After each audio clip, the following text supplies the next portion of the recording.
Hago este vídeo con el fin de poder expresar los motivos de lo que hizo boom en mi cabeza, que me llevó a conocer una verdad diferente y dar un poco más de claridad a título personal de cómo entender la Biblia. Antes de empezar quiero que quede claro que, a pesar de lo que voy a explicar aquí, es mi hipótesis solo para mentes despiertas y fuera de dogmatismos religiosos. Aclaro que creo en la verdadera fuente que es el creador de todas las cosas y que ahora, para mí las Escrituras son un libro histórico lleno de sabiduría. Por eso les invito a quedarse hasta el final y que sean ustedes mismos que estudien y lo puedan comprobar para llegar a la verdad que ha sido manipulada. En mis estudios de la palabra cuando llegué al tema de la genealogía de Yeshua, como se aprecia en la Biblia, los apóstoles describían una discordante genealogías de Mateo y Lucas que no encajaban, y varios eruditos tratando de explicar que su nacimiento fue virginal, y esto lo hacían un hombre divino, sin padre terrenal. Esto me causó una impresión, y me llevó a estudiarlo un poco más a fondo, y fue lo que verdaderamente me catapultó a buscar muchas otras respuestas que en mi cabeza no encajaban. El título que el día de hoy vamos a analizar es el término Hijo de Dios. Y para comprender la historia del Hijo de Dios es necesario que empecemos analizando varias palabras desde la perspectiva hebrea para llegar a la verdadera comprensión de la Escritura. Tal es el caso del nombre Yeshua, que en hebreo significa salvación pero en el español tú lo conociste como Jesús. Este estudio será un poco largo, tendré que dividirlo en varias partes. Así que te invito a que te quedes hasta el final y si te gusta el contenido, le des al dedito arriba, te suscribas al canal y actives todas las notificaciones. Yeshua fue un judío que con los años se convirtió en una mezcla de paganismo y filosofía helenista. Pocos historiadores niegan la existencia real de Yeshua, que fue una persona que realmente existió, y como un maestro enseñó una correcta interpretación de las Escrituras, hasta que pasados muchos años, su mensaje real se fue desvirtuando. Así que voy a exponer mi interpretación en busca de la verdad histórica de aquel siglo para saber si el nacimiento virginal de Yeshua es verdad, o una teoría doctrinal cristiana y no judía. Vamos a verlo por partes. A Yeshua se le conoce en el hebreo con varios títulos. Ben Elohim, hijo de Dios. Ben Adam, hijo de Adán o de hombre. Ben Yosef, hijo de José. ¿Qué significa Ben?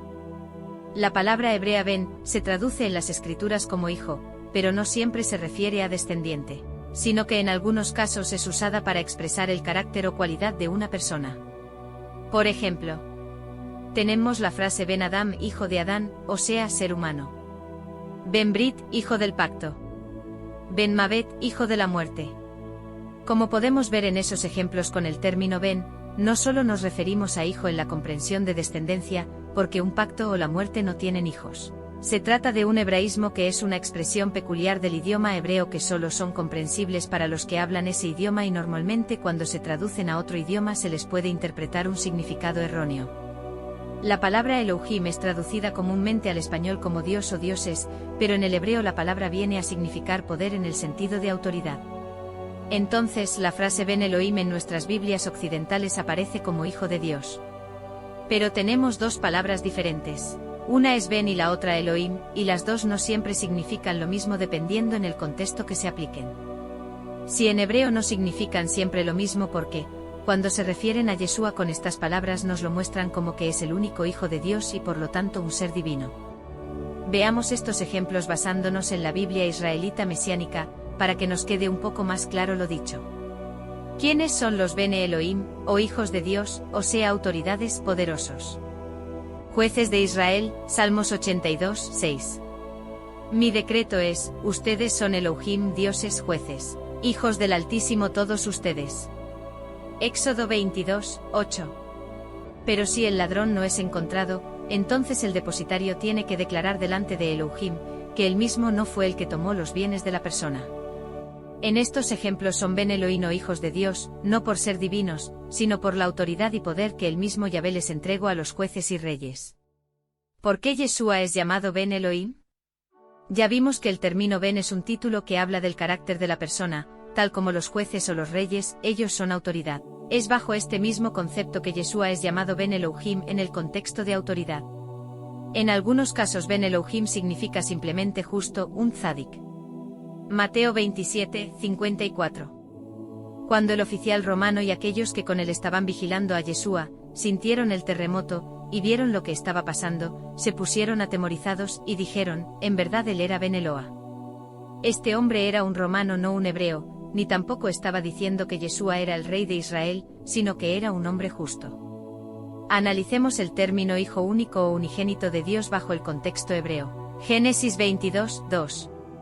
Él dijo: toma a tu hijo, tu único hijo al cual tú amas, Yitzhak, y ve a la tierra de Moriah. Allí lo ofrecerás como ofrenda quemada sobre las montañas que yo te señalaré. Literalmente, toma a tu hijo, tu único. Yitzhak no es el único hijo de Abraham, pues ya tenía a Ismael, por lo tanto es incorrecto traducir tu unigénito o tu único. Una traducción correcta sería hijo amado o hijo escogido.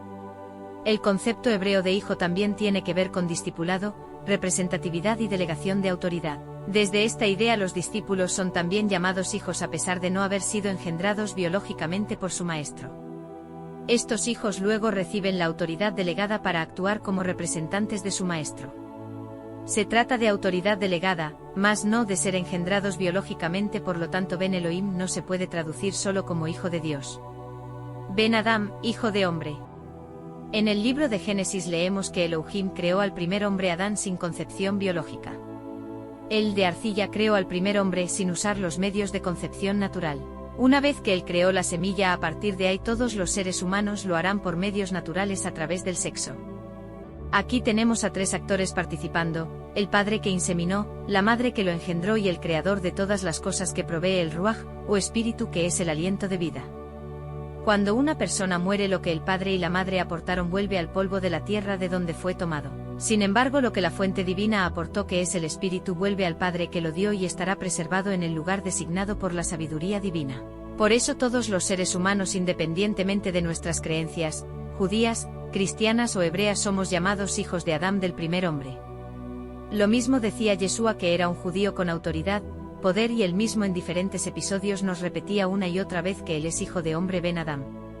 Recordemos que una de las misiones de nuestro maestro era enseñar la verdad del reino, el retorno de las ovejas perdidas, alejándolas de creencias implementadas por hombres. Ben Yosef, hijo de José. Mateo 1 y 16. Jacob fue el padre de Yosef, el esposo de Miriam, de quien nació Yeshua, quien fue llamado el Masías. Mateo 1 y 20. Pero mientras él pensaba esto, el ángel de Yahweh se le apareció en un sueño, y dijo: Yosef, hijo de David, no tengas temor de llevarte a Miriam a tu casa como tu esposa, porque lo que ha sido concebido en ella, del Ruaj HaKodesh es, o como se dice en español, el espíritu. Y si esta última frase del espíritu, la ponemos en el contexto anterior donde hablamos que en una concepción intervienen el padre, la madre y la fuente que da el espíritu. Entonces, esa criatura es engendrado por su padre biológico. Pero es la fuente creadora la que da el espíritu, por lo tanto también tiene un Padre celestial. Notemos que en estos versículos dice que el padre de Yosef se llamó Jacob y el ángel le dijo: Yosef, hijo de David. Si se considera que Yeshua será el rey, todo rey debe venir de linaje real.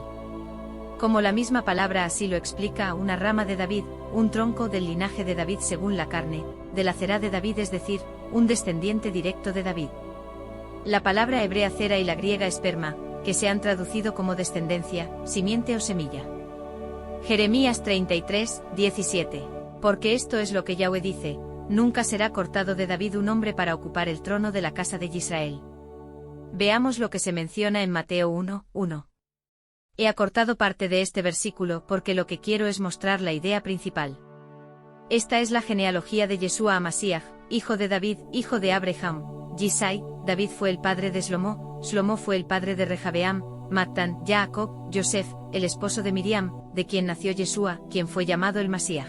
Vamos a aclarar un último punto para todos los que defienden el nacimiento virginal y alegan que la genealogía de Mateo es la ascendencia de Yeshua por parte de Yosef, y la de Lucas es la de parte de Miriam. Mateo habla de Shlomo o Salomón, a diferencia de la genealogía de Lucas que nos habla de Natán. Solo por parte de Salomón se heredará el título de rey y no por su hermano Natán. Por lo tanto, la madre de Yeshua, Miriam, es descendiente de Natán, que pertenece a una rama colateral de la línea de sangre real pero sin derecho a reinar.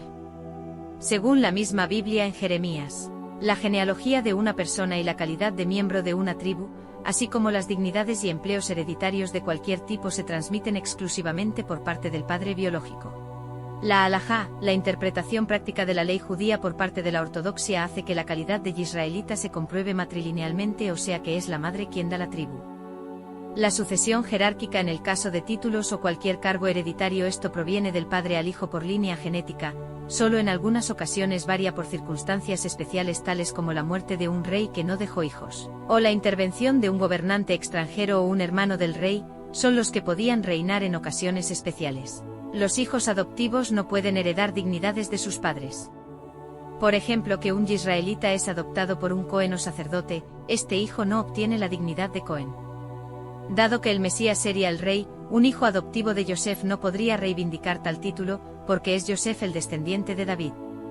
Es importante que usted tenga esto en mente porque estamos hablando de una historia, en una época determinada y con personajes en un entorno judío, y esta es la idea de concepción para un judío, porque en su tradición está prohibido la mezcla de genes. Está prohibido que un ser humano, varón o hembra, tenga relaciones con algo que no sea una persona del sexo opuesto como él o ella. Por ejemplo, está prohibido tener relaciones sexuales hombres con hombres y mujeres con mujeres. Pena capital de Karet. O sea, pena de muerte. Está prohibido tener relaciones sexuales con animales, esto es penado con la pena capital, Karet. Está prohibido tener relaciones sexuales con demonios. El demonismo, tener relaciones sexuales con demonios es visto como una forma de hechicería y es penado con la pena capital, Karet. No podemos interpretar la Biblia con nuestras mentes helenísticas, donde es algo normal la idea de que un dios pueda tener relaciones con una mujer y preñarla y causar así que surja un ser mitad dios, mitad hombre, es totalmente pagano. Está prohibido y tal idea es grotesca a la fe judía. En la tradición cristiana se habla de concepción y de nacimiento virginal, no se describe que fue por relación sexual, solo que fue solo por obra y gracia del Espíritu Santo. No obstante, la idea de dioses bajando y teniendo relaciones sexuales con humanos es visto como algo normal y posible. Así, por ejemplo, Zeus, un dios mitológico griego, se enamora de una mujer, Alcmena, hija de Electrión, la engaña presentándose con la figura corporal humana de Anfitrión, la embaraza y de esta unión entre un dios por un lado y una mujer por el otro, sale Hércules, quien ahora tiene como padre a Zeus en el cielo y a Alcmena en la tierra. Así se fue desvirtuando la historia del mundo judío de aquella época. Por la influencia griega y romana, este tipo de hechos empezaron a ser vistos como normal y apropiado para lograr superhombres. Mi conclusión es que la teoría del nacimiento virginal es una enseñanza doctrinal cristiana y es el fundamento mismo del cristianismo. Sé que este estudio puede ser un poco confuso por la traducción de algunas palabras del hebreo al español, pero es necesario ir conociendo todos estos conceptos, porque solo así nos daremos cuenta de los errores de traducción que han llevado a la manipulación de la información y a un gran engaño para las masas. Y si miro atrás, a lo que fue mi vida pasada. Con estas palabras negando este nacimiento sin pecado, me hubiese ganado la excomulgación o que me expulsaran de la iglesia, pero por eso aclaré en el principio que esto era solo para mentes abiertas que no se dejen llevar por dogmatismos religiosos.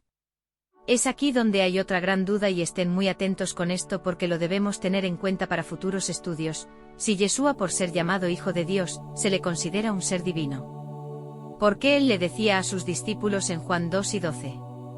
Sí, en verdad. Yo les digo que todo el que en mí confía también hará las obras que yo hago. En verdad, hará mayores obras porque yo voy al Padre. Porque él le decía esto a simples humanos, ¿qué poder tenían estas simples criaturas para hacer las mismas cosas o competir con un ser mitad hombre y mitad Dios? Él les hablaba de esta manera porque él era igual a todos nosotros, un ser humano, hijo de José, descendiente de David y un ser despierto en conciencia que enseñaba a sus discípulos una interpretación diferente de las Escrituras. Enseñando que todos llevamos una chispa divina dentro, ese aliento de vida que nos dio el Padre y que somos seres espirituales viviendo una experiencia terrenal. Si te gustó este vídeo, te invito a que te suscribas al canal, le des like, también puedes dejarnos tus dudas o comentarios, estaremos encantados en responderlos. Y recuerda que estamos de regreso a casa.